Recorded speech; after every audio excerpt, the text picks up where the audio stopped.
Coming to you from the Sunshine State, Miami, Florida. Maybe you're on the residential side and you are looking to add a couple commercial deals. Maybe you're a brand new agent, not sure whether you want to get started in residential or you want to get started in commercial.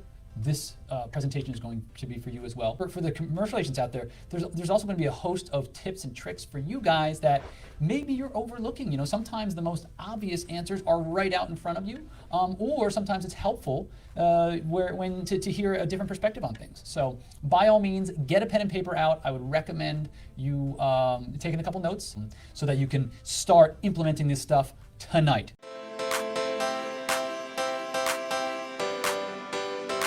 The number one step in getting started in commercial, before I mention it, what I would like to say is that old Japanese proverb, I think it is, they say the journey of 1,000 miles starts with the first step, right? Or starts with a single step. And the same thing goes in commercial, right?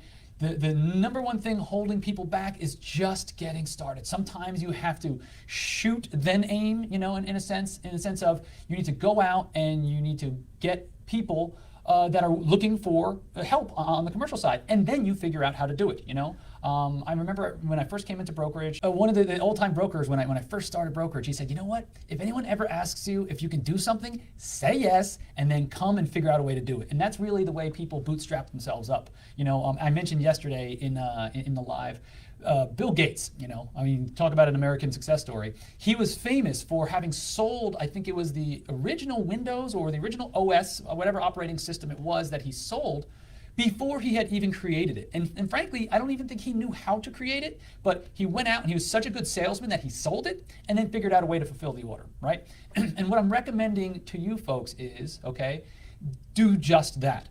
The way to get started isn't to wait for something to come to you, it's to go out, find it, and then figure out a way to fulfill it.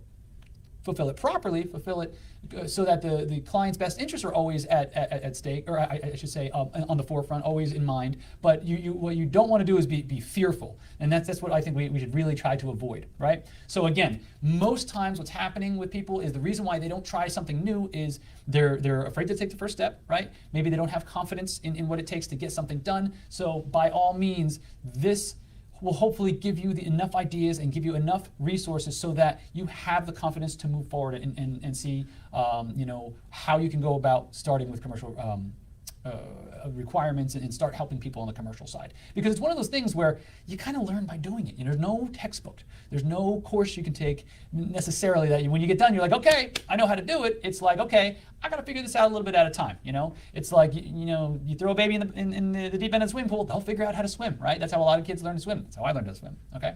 So that's also 70s and 80s parenting here, so be that as it may.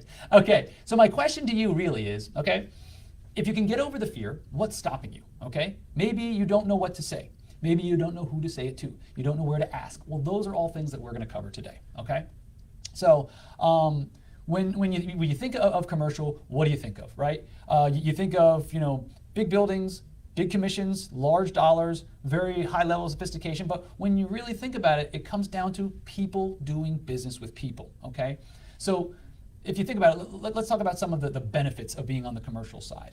So some of the benefits, you know, are that, you know, if you're already on the residential side and you're doing business, I understand that it's been, you know, a little bit difficult lately with so many buyers. You know, so if you're a buyer's agent, it's been a little bit difficult. Maybe it's a good idea to have a plan for that rainy day. You know, when business is a little crazy or a little bit off, it's not a bad idea to have that extra tool in your tool belt. Okay. Also, it's really good to have a solid plan so that when customers come to you, you can serve a larger audience. What's better than being able to serve one type of property? Being able to serve both types of property, residential as well as commercial, okay? So what it does is it opens you up to a larger audience. And frankly, I mean, making bigger commission checks, you know, and when you're working on a percentage, which is what most brokers work on, residential or commercial, if the building or whatever is trading for a larger dollar amount, you know, you make, you know, to sell a $400,000 house versus a $4 million building, it's roughly the same amount of time, it's roughly the same amount of effort, but the commission based on a percentage is going to be 10 times larger, okay? So, you know, if you were to, let's say, offset part of your income with just a deal or two a year, just those deals that happen to come to you, and you're able to fulfill those, imagine what that would do for your bottom line. A study by the National Association of Realtors a little while back was that the average commercial a transaction was 1.9 million across the United States. They did it in all 50 states. They took them, put them all together, and it was 1.9 million. I checked the stats on the NAR. I think it was the median home sale was 244. I saw one place I saw 244. I saw other place like 280 something. But the point is, commercial transactions on the whole tend to be larger. So if you just close a couple of those a year, it would really allow you to make some pretty decent sized chunks of money. Okay. And frankly, at the end of the day, by adding commercial to your tool belt, which is what I'm a construction guy, so like I used to carry a tool belt, right? So I just think of it, okay, listen, I got a flashlight here, boom, I'm gonna put a hammer in here. And the more tools you have, the more work you can do, and the more people in the end you can be of service to, right? The number one thing to keep in mind is keep the client's interests in the forefront. Keep them on the front burner. As long as you do everything under the guise of, is this what's best for my client? You'll always do fine. You never ever have to worry. You'll always be able to sleep at night, okay? Which brings me to the next topic, okay? It's the caveat is, if you're going to take on a commercial transaction, it's important that you have guidance along the way. Now, guidance can be a bunch of different things, right? It could be, if you're in a company that says, like has a commercial division, maybe you just team up with somebody from the commercial division. Maybe you say, okay, listen, we're gonna partner up and we'll split the commission 50-50, right? Maybe your cousin's looking to buy a commercial condo and make a restaurant or a pizzeria or whatever. You know, you go, you get to learn from that other person, boom, and you split the commissions, but you get to learn along the way. Okay, that's one way of doing it. Another way of you can doing it is you could take a broker, you know, a regular commercial broker or on the other side of town or whatever, and you refer the deal out. But under the guise of, okay, listen, we're going to split this commission somehow, but I want to learn. I want to be able to ask questions and so forth. I'm bringing the client. What I want in return is X amount split, and you can go ahead but I expect you to teach me along the way, right? That's another way of getting your first kind of commercial deal done. The other thing is, if you have a broker that's willing to take on both residential and commercial, you can team up with your broker. And then finally, you can also have a mentor. You can go and find mentorship programs, okay, or a training program that's going to teach you the skills. So you pay for it once, and you get to have those skills the rest of your life, okay? What's better than that? It's like my Uncle Petey used to say, okay? So that is the caveat. Please, if you're going to take something on, you don't want to open yourself or your company up to liability. So make sure that when handling a transaction, you have someone to ask questions to. But if you do that, and you do things the right way, you're going to learn pretty quickly. You do a couple transactions, they start becoming, you know, more normal. They start becoming easier. The first one is always the hardest, okay? So now, the most important step, like I said, like the title of this live stream is the most important step, and that is getting your name out there, okay? So it's like that old movie, that old Kevin Costner movie, if you build it, they will come, okay? If you find the work, you'll be able to fulfill it, but you have to go out there. So what I say is you need to brand yourself as a commercial agent as well, okay? AKA get your name out there. That's like a real industry thing. You know, people say, oh, I'm getting my name out there, I'm getting my name out there. That is exactly what you want to do. You want, you know, studies have shown that, psychological studies of sales show that most people can only remember one or two companies or one or two people in any given kind of sector of the market. For instance, when you think of fast food, who are the two companies you think of? McDonald's and Burger King, right? When you think of soft drinks, what do you think of? Pepsi and Coke, okay? You know, when you think of, I don't know, American vehicles, Ford and Chevy. So same thing goes with real estate. What you want to do by branding yourself properly, you want to be the person that they think of when they think of real estate. And what's better than them thinking of you when it comes to selling homes, them thinking of you when they think selling homes and commercial properties, right? So that's really the intent, is to learn how to brand yourself. And I'm going to give you the step-by-step checklist of all the different ways that we can do it. Just go ahead and make sure you comment in the comments below put in quotes checklist, and I'll make sure I get you a PDF of the checklist so you can start checking them off. And I'll give you an implementation plan as well towards the end, okay? So now, part of getting you branded, getting your name out there, is to find that requirement and figure out the best way to fill it. Like I said, there's a bunch of different ways. You can team up with other brokers. You can reach out to your broker. You can refer to another broker and look over his or her shoulder, or you can find yourself a mentor or a training program that's going to give you the skills so that you can get these deals closed, okay? Then the next thing you have to do, you got to fulfill the requirement, okay? And then what you do is, so it's kind of like a four-step process. It's you brand yourself, you find a requirement, you find a way to figure out how to fill it, you fulfill the requirement, and then once you fulfill that, whether it's a lease, whether it's a sale, whether you listed the property and sold it, or whether you helped your buyer buy it, whatever it is, you take it, you make a flyer, you send proof of it to everybody that you know. I mean everybody. It's the old lady walking the dog down your street, tell her about it. The people that where you go to church, the people who are in your kids' PTA, the people that are on your softball team, your bowling club, whatever that might be, tell everybody, because people that already know, like, and trust you are the most likely to do business with you. So if you're not telling people that you know what you do, you're actually wasting time. You know, a lot of people like to go out and reach out to strangers. What's better than that is dealing with people that already know you. You don't have to sell them on you. They already know you, right? They might know you as Charlie from up the street, who's just real nice and has that cute golden retriever, and he says hi every morning. But they're still going to be more familiar. They're going to be more likely to do business with you. Okay, that's why dealing with people that are already warm to you, already know you and your personality or your family, what have you, those are going to be the best people to reach out to. So again, you brand yourself, you find the requirement, you figure out how to fill it, you then fill it. Then you tell everybody about, you say, oh, just sold, $185 a square foot, just sold, or just leased 3,000 square feet, and you show a real nice picture of the building. And what that does is then that reinforces, not only have you been telling these people that you work on the commercial side as well as the residential side, but then you show them proof. Like what's better than me saying, oh, I can climb that building over there? Taking a video and climbing that building over there, right? So it's very, very important for you to get that proof out there. There's nothing better than showing people what you can do. And then you rinse, you wash, and you repeat. You rinse, you wash, repeat. You do one deal, you show proof, the next deal comes. You do that one, you fulfill it, find, fulfill, show proof, find, fulfill, show proof. Okay? You with me? Okay, cool. So, which brings us to the next step. So that's the process, right? It's a 4-step process. The next part of the actual part is, how do you find the deal in the first place, okay? And believe it or not, they are right in front of you, okay? But what you need to do is you need to get people to think of you when they think of commercial real estate, okay? So how do they do that? Well, think of all the ways that you interact with in the world, right? I was born in the 70s, so I remember a time when the telephone was the only way to get a hold of somebody, and if you're lucky, you had an answering machine. But now we have social media, we have email, we have phones, we have texting, we have physical mail. I mean, there's so many different ways of getting a hold of people. So the good thing is we can reach out to a lot of people on a mass scale at the touch of a button, okay? So that's one of the good things. The bad thing is there's so many different ways, and not everybody responds the same way to different mediums. So you kind of have to hit all of them a bit, and you'll find certain ones resonate better than others with you, right? So what I would recommend, that the real heavy hitters for me, and in terms of on the commercial space, what I do as a broker is LinkedIn is big.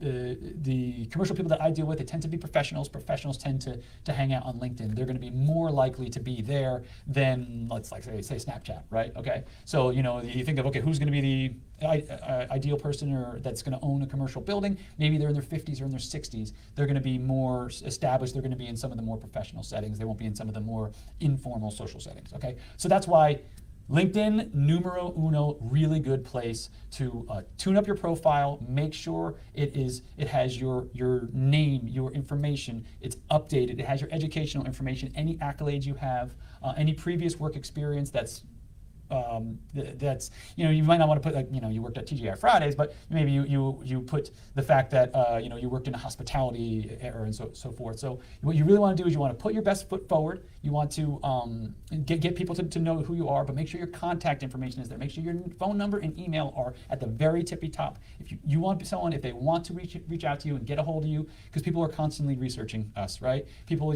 it's not just where you ask around, oh, about Charlie, what's he like? No, you go on, you Google Charlie Smith or whatever, and you find out about him, and you read the profile, what have you. Okay. Second way of getting your name out there is your email signature. Very, very simple. We all send dozens of emails a day. The quickest way to get people to start thinking of you as a commercial broker is to put in there, commercial specialist or commercial, commercial agent, residential commercial agent, or sell all types of real estate. Whatever you do, make sure you put it in your email signature that the word commercial is in there in whatever regard, whatever makes most sense to you and still fits within the guidelines of your company. Very important, okay? Your Facebook profile. So many of us interact on a regular basis on Facebook. So do not overlook your Facebook audience, okay? Because maybe you have other friends that are realtors that they kind of don't want to, they're a little bit timid and don't want to get involved in commercial, maybe you'll be the one to lead the charge. You let everybody know that you're handling commercial, or your team is handling commercial requirements, and next thing you know, people are saying, oh, you know what, I'm a little scared, but I'll send it over to Billy, I'll send it over to Janet, and because you let the 1,000 people that you're friends with, or 2,000 or whatever it might be, know that you are involved in commercial, boom, you get your next lead might come from somebody who you've already done business with, or that's also a realtor. Okay. The other thing is business cards, super inexpensive. You can get 500 of them for like $20, or 1,000 of them for $25, whatever it is. It would be a very, very inexpensive way for you to brand yourself, literally, as a commercial broker. Okay. The next thing I would say is, if you want to reach out to a few people, okay, it's going to be, remember, know, like, and trust you. Okay. It's going to be your previous clients. If they've done business with you, there's a pretty good chance that you left a good taste in their mouth, and that you treated them properly, and that they would like to do business with you again, or they will refer you to somebody that will do business with you. So just like, for instance, maybe you've been in the business 5 or 6 years, right? And you've sold 15 homes a year. Well, guess what? You've got somewhere between 75 and 90 people that you can reach out to, that probably 90% of them love you, rave about you, right? And you say, hey, listen, hey, Billy, Susie, how you doing? How are the kids? By the way, just wanted to let you know my team and I are handling commercial as well as residential. So who do you know that might be able to benefit from leasing or selling commercial properties? Believe it or not, you ask people, and people like to help other people, especially ones they know, like, and trust, right? So think of that when you're going through your day. Think of who you can reach out to, all those previous clients, all those people that you put them in their dream homes, all those people that you made their dream a reality. They love to pay you back for that, okay? So, and hopefully you stayed in touch with them over the years. Hopefully you reached out to them, but that's really, really a good place to go back and and kind of knock on the door, figuratively speaking, right? So the next group of people I would reach out to are going to be your sphere of influence, okay? So in your sphere of influence is going to be, like I mentioned before, it could be your bowling team, it could be the PTA, it could be your church, it could be your synagogue, it could be any sort of community organizations, the animal shelter you volunteer at, whatever that might be, okay? That is your sphere of influence. Anyone that, if you rang them on the phone, they would pick up and take your call, that's going to be your sphere of influence. It could be family, it could be anybody, but what I would do is recommend reaching out to them, because though you might not have done business with them in the past, they know, like, and trust you, okay? Like I said, Facebook posts are a good one. Also, some people have really good Instagram followings. I'm a little bit of an old dog, so I don't do Instagram, because for me, it doesn't work. Or I should say, I haven't spent the time to operate on it. But I know some people have really got it dialed in. And if that works for you, awesome. Use it, leverage it, whatever platform you can use to leverage your skills, by all means, use that platform. Also, another big one, email drip campaigns. Okay, I made it a point early in my career to really dial in my email. I had one case where there's a lady, I created a big database, I used to call around the database.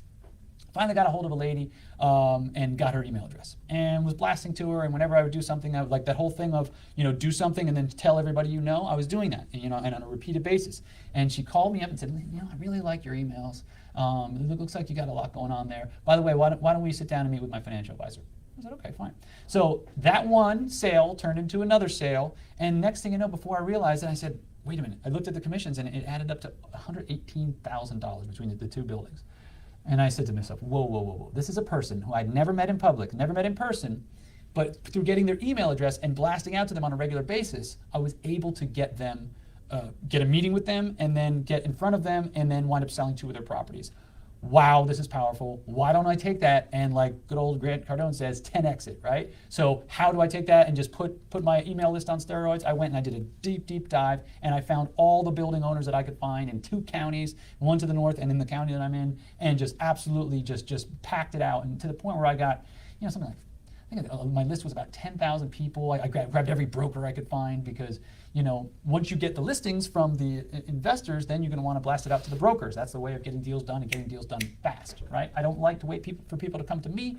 I would like for me to go to people. I like to be proactive, okay? So email blast, email drip campaign, I'll do some lives on that down the road, but I wanted to let you know how powerful it is. I'm telling you, you can literally make more than 6 figures on one email address in commercial. I've done it. It's awesome. That being said, okay, you can also create, if you start putting together an email database, you can start creating a monthly newsletter. Here is a pro tip. For those of you that work for some of the bigger brands, okay, let's say you're a residential agent and you work for like a Coldwell Banker or Remax or Keller Williams, whatever that might be, okay? And there aren't a lot of commercial agents in your office, but you serve a large area. So I've spoken to people before and they had something like 200 agents in their office. Well, I said, oh, are you kidding me? I said, can you get a list of all those agents? Yeah. I said, okay, here's what you need to do. This is one of my students. So I said, what you do, you take and you get all those people. And this guy happened to be, he was moving across town. He was moving from one branch to another. And I said, find a list of all those agents and introduce yourself, number one. And then number two, just keep a regular drip on them. Boom, boom, drip on them. So what you want to do is you want to once a week, once every 2 weeks, whatever it might be, whatever interval it is, introduce yourself and remind them what you do. And then when you start closing deals, then you send those just solds, you send those just leads. Whatever it is, you brand yourself as a commercial agent in their minds, because what will happen is within 6 months, 26 weeks of them getting your email, as many as 26 times, they're going to think of you when it comes time, when they have a requirement. They're like, who's that guy or that girl that always keeps sending me the stuff? Oh, yeah, let me look.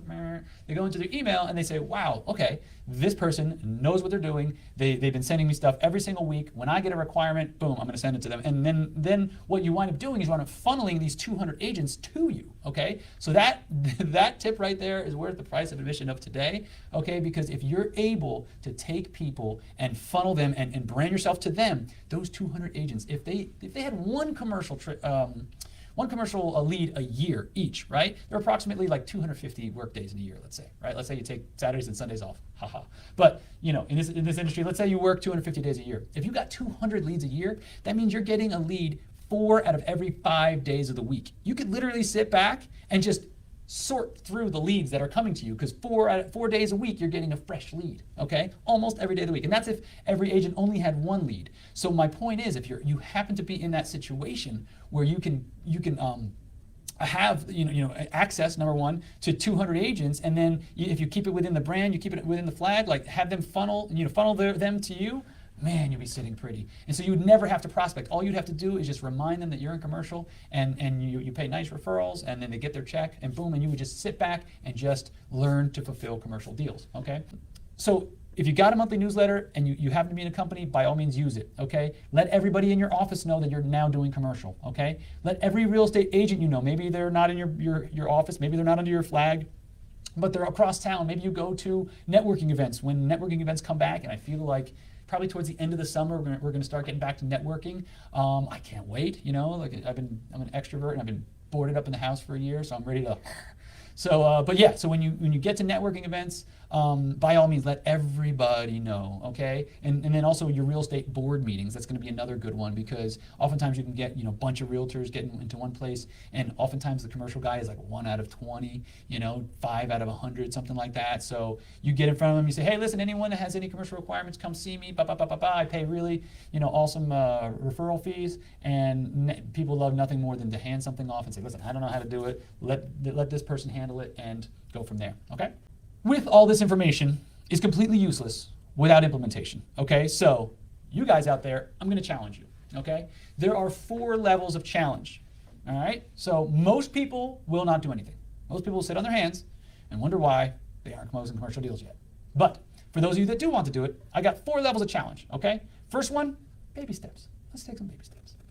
First one would be to take any of the previous 14 bullet points I just gave you, okay, and execute on one of them in the next 7 days. So maybe you tune up your LinkedIn profile, or maybe you change your email signature and you leave it alone, okay? Just one of them, okay? Level 2, next level up, is gonna be take 3 of the previous items and execute on them in the next 7 days, okay? Again, baby steps. Taking 3 might take you half an hour. I don't know. Send a post out on Facebook. Change your LinkedIn. Maybe you talk to people in your office, whatever that might be. Okay. Third level up, third step, right, is going to be to take 5 of the previous items and execute on them over the next 7 days. Okay. And finally, level 4, if you really are serious about this, over the next 7 days, take 10 to 15 minutes a day, every day, 7 days in a row. Okay, and implement something. whether it's your LinkedIn, whether it's your local church group, whether it's you go and you get new business cards printed, whatever that might be, whatever you think is going to have the largest impact, do that first, okay? And only you know your submarket, only you know the way you operate best in the business, but I recommend whatever is going to have the highest leverage, okay? So if you can hit a widest audience, you have 5,000 followers on Instagram, you have 50,000 followers, whatever it might be, reach out to that audience, okay? I really would love to see you guys get this stuff implemented. If you can get this stuff implemented, you'll start to see it's certain opportunities will come their way, but you have to be the one to start the ball rolling. You're at the top of the mountain and you got a little snowball, okay? But you got to take it, you got to roll it. You got to roll it a little bit. And before you know it, it starts getting a little bit of momentum, but you have to be the one to start it. Okay. By all means, reach out down below and type checklist in the comments, and I'll be sure to get you over a copy of the checklist so you can take these items, take these 14 points, and start implementing them immediately. Take me up on my challenge. I promise you it will put money in your pocket, but you have to do it. You have to take the first step. If you guys need anything, I'd be happy to answer any questions. Go ahead and DM me, and we'll go from there.